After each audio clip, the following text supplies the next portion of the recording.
जदि आपण जन टीचर अच्छा एवं फेयरवेल गोटे सुंदर स्पीच तलाश रे थांती भावुं कि आज फेयरवेल रे मु कौन स्पीच देवी ताहले आपण आज ए सुंदर भिडटी तो डेरी न करी सीधा सड़क भाव में आम आरंभ करवा जड़े शिक्षक केमिति फेयरवेल रे स्पीच भल भाव में प्रदर्शन कर तो आरंभ करवा तो पूर्व कही रखी जो चैनल को सब्सक्राइब करना सब्सक्राइब करना आगू आगू एमती लेटेस्ट अपडेट पाई एवं चैनल को लाइक कर दिंतु तापर वीडियो को कंटिन्यू करूँ।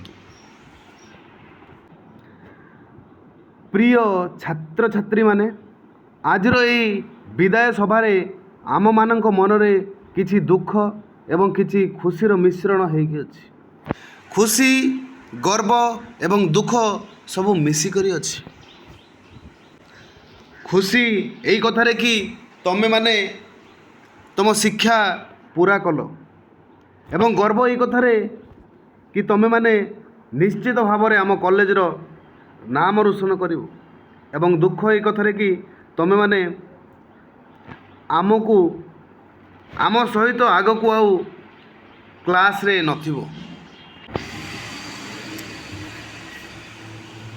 एठी आमे तुम मानक सहित बहुत समय कटैछु।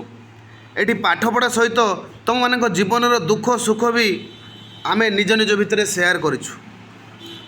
विदायर ये समय आम पाई जेते महत्व तुम मानक पाई भी सेतिकी महत्व।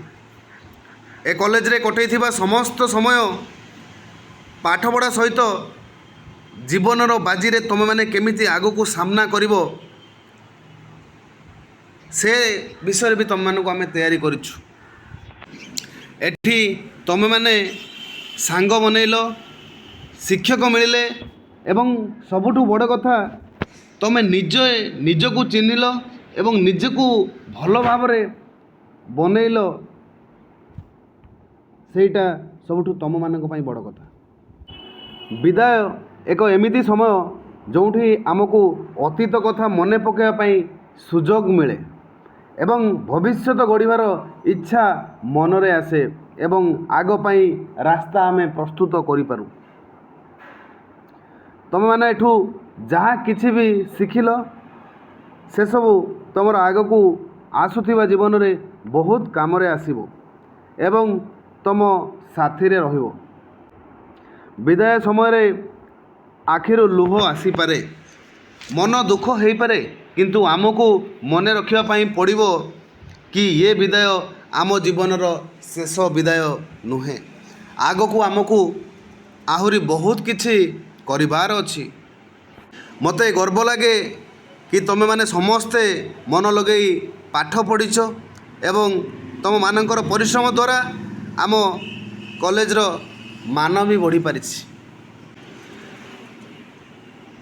मु मोर समस्त सार मानक भी धन्यवाद देवी एवं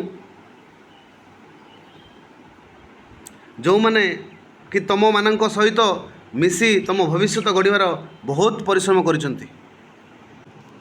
शेष रे एतिकी कहिबी सबु बेले जीवन रे जोंठी भी थाओ ईमानदारी सत एवं अनुशासन रे जीवन रे जेते भी कष्ट आसुना कहीं केबे भी हार मानिबो नाही।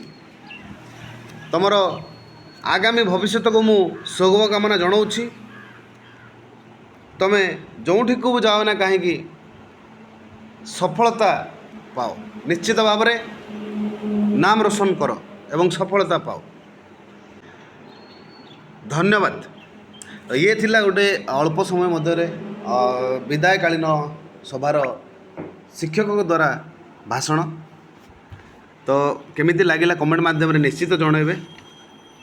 ता द्वारा आम जापर तो आमर परिश्रम प्रकृत में किसी फलदायक कि नुहे। Thank you for watching the video. Stay happy. Bye bye.